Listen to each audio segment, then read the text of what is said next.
Hey, Shalom. First thing and foremost, I want to give all praises and glory and honor that's due to Yahweh, ahchyam, Yahweh Shai, ahchyam, Habakkuk. Double honors into the apostles and elders of Great Millstone. Blessings and salutations into the hopeful elect. New is in the gospel, bro. Lifting up the standard of Yahweh, ahchyam, Yahweh Shai, wherever it may be. This is the ahchyam coming back with another lesson through the Spirit. Lord's will it be edifying. Just a little encouragement for brothers out there that's in this fight. And just for our people in general, as a collective, the Negro, Latino, Native American, being the Hebrew Israelites by bloodline. Just a few precepts I wanted to go into, listening to one of the brothers in transits, and it kind of correlated with what I was saying this morning to show you how the spirit works through the body. My brother put out a show titled, "You Got to Be Tired of Not Being Shit," man. And, I second that because, just like the brother, Adam Nana, I believe is his name. He's always on the comment board. He said, man, this society is extremely vexing. We was in the morning meeting this morning, and they had a meeting about safety, same old blah, blah, every single day, right? And, you had a couple of people that stood up about things they can change and about what they wanted to see different. But when you really look at it with these Edomites, man, they just want you to bow down and just do as they're told, okay? They want you to bow down and do what you're told. They don't want any changes in any type of systematic the society, because this society is based on systematic racism. That's what it's based on, and that's what it's going to continue to be until the Most High destroy it. And that's the spirit. Look like this little bug just flew right on the window, and he just on the window like he's trying to get in, and then he just flew off. But anyway, and you can see in the spirit that they're defeated. Like the lady that was asking this question, she was totally defeated. You can see the stress in these people's eyes and their spirits, but yet they still hold on to this facade and overruling over Jake, man. And, back in my mind, I'm like, really? Only thing I want to change is the rulership, because I'm like, you sitting in a round circle and all these people talking all this madness about what we can do different. It's a slave culture. They worried about a job. They worried about the economy. This is the biggest thing that's on the mind of the average American, is the economy. If they're going to make it, is gas prices going to go down? Are we going to get a new president? And me personally, I'll speak for the brothers as well. We're just tired of being here. Okay, we're tired of hearing you people talk. We're tired of seeing you Edomites. I'm tired of hearing your rhetoric, man. I'm tired of being under your fucking rulership. I'm just fucking tired of it, man. Got to abide by your rules. You got to go in a meeting. You got to smell cigarette smoke. You got to hear this. I'm just tired, man. So the name of this lesson is that, hey, fret not. Hey, we're getting ready to, the Most High is getting ready to mend the broken heart, so to speak. Okay? Our broken hearts are getting ready to be mended because we're broken. We have no power. We have no respect. We have no life. We have no substance. We have nothing here. We were just born to fucking live miserably, to die and to take orders, and to die miserable. And the average Jake that is making it, you better believe he's done some things that he's not very proud of. And the ones of you that's making a somewhat decent living, you're just blinded to what the hell is going on.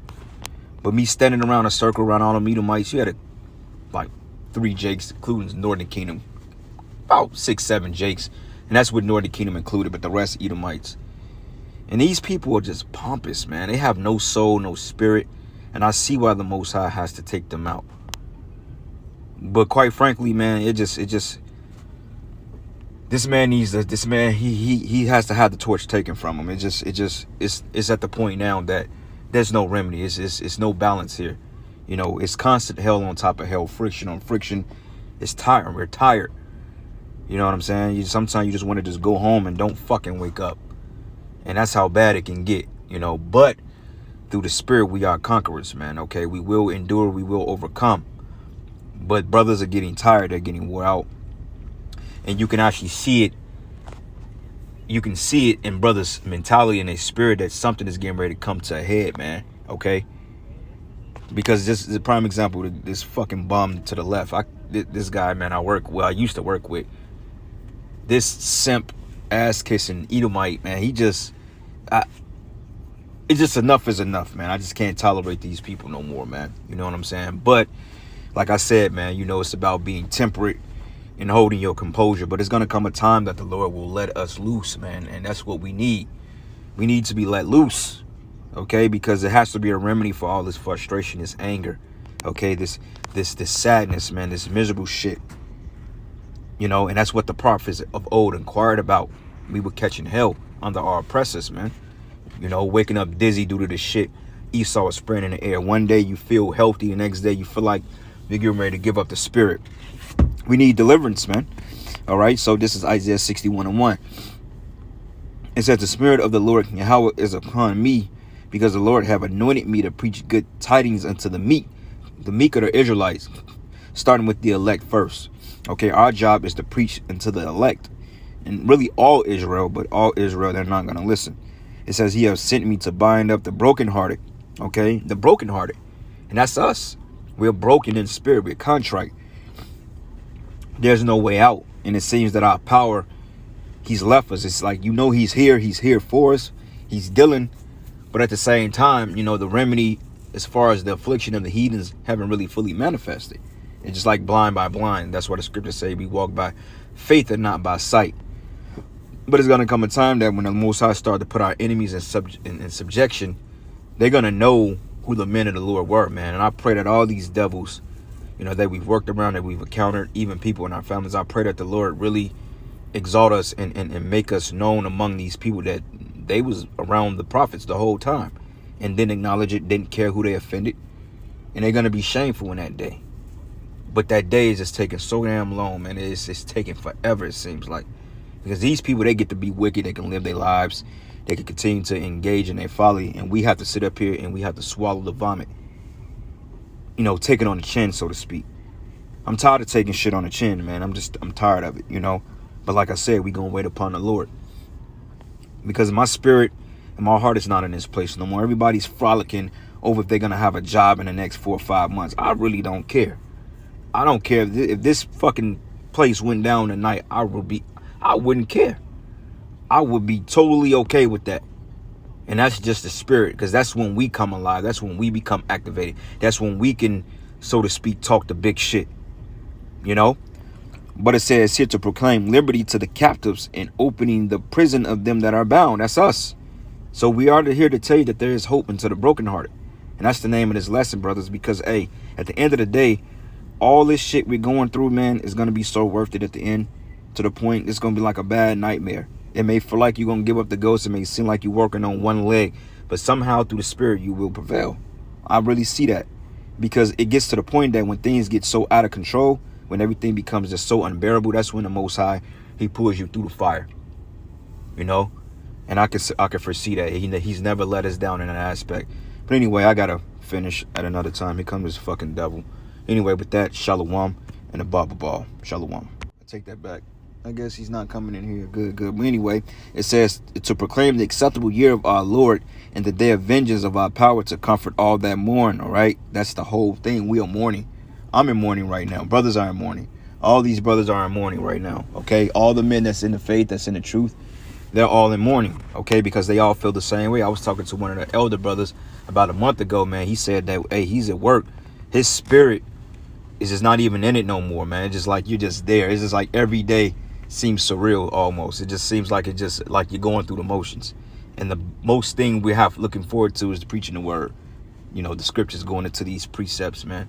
Comforting ourselves with this, because that's the only peace we really get besides being in our homes. But even then, you're being attacked in your own homes because you got spirits or evil spirits that's at force to aggravate you, man.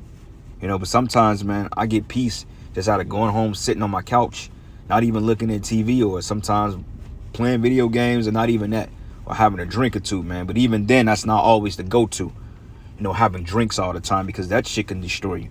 Because after the liquor wears off, you become accustomed to it, and then after a while, you back in the same, you know, you in the same mental state.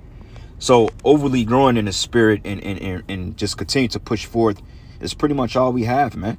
We have nothing else outside of that. And that's what the Lord wants. He wants us to let go and give it all unto him and put it in his hands, man. Because when we try to make up or come up with these remedies for ourselves, it falls on deaf ears, because this is the land of our captivity. Reading again, verse 2, to proclaim the acceptable year of the Lord and the day of vengeance of our power, to comfort all that mourn, to appoint unto them that mourn in Zion, to give unto them the beauty for ashes, and the oil of joy for mourning, and a garment of praise for the spirit of heaviness, man, that they may be called the trees of righteousness, right? And we went into that last night. We was reading the book of Judges 7 through 9, all right, which is heavy chapters, by the way. But you had Amalek, which was the son of one of the sons of Gideon. Gideon had 70 sons. I believe he was one of the out of all the Lord blessed him with 70 sons, because for one thing, Gideon, he didn't desire to rule. He wanted the Most High to rule. And the Most High showed that he dealt with the underdog in that case, because you had 22,000, I believe, men that was appointed to go to war, but hey, they only chose 300. So long story short, his son, I believe, which was by a concubine in the land of it's called the land of Shem. It starts with an S. It's called Shem. Damn, it's on the tip of my tongue. And that's another reason, man. Our memories are getting fucking bad. But anyway, with that being said, basically, you know, it went into the whole concept of the trees, you know, him being in rulership over people, which proves that the trees represents nations. All right. But it says here, the garment of praise that they may, of heaviness, that they may be called trees of righteousness, the planting of the Lord, that he may be glorified. Okay. So that's the whole point. You know, we're going to be glorified in due time, brothers, man. So just keep that light about you, you know. Next precept, Isaiah 49, and I'm going to start at verses 18. It says here, it says, lift up thy eyes round about, and behold, all these gather themselves together and come to thee. As I live, says the Lord, thou shalt surely clothe thee with them all, as with the ornament, and bind them up on a tree as a bright dwarf. Okay, for thy waste in desolate places, and for the land of thy destruction shall even now be too narrow by reason of the inhabitants, that they swallowed thee up should be far away.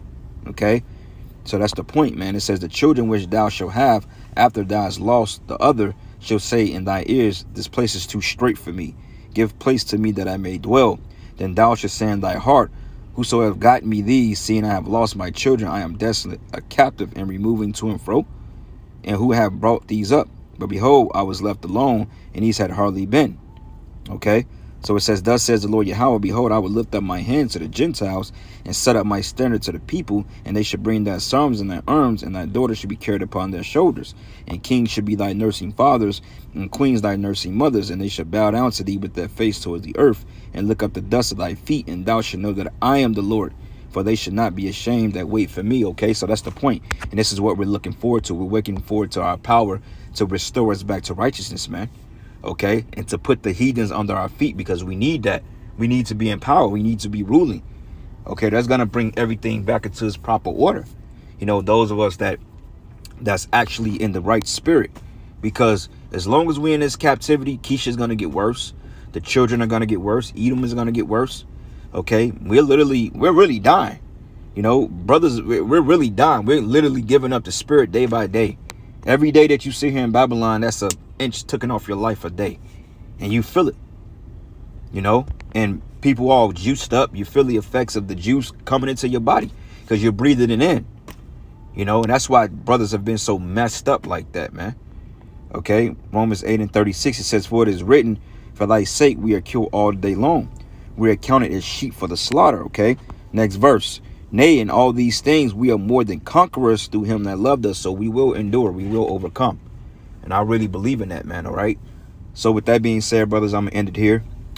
This guy's getting ready to come back any day or any minute, giving all praises and glory and honor that's due to Yahweh, by ahchyam, Yahweh Shai, by ahchyam Rakakwadash.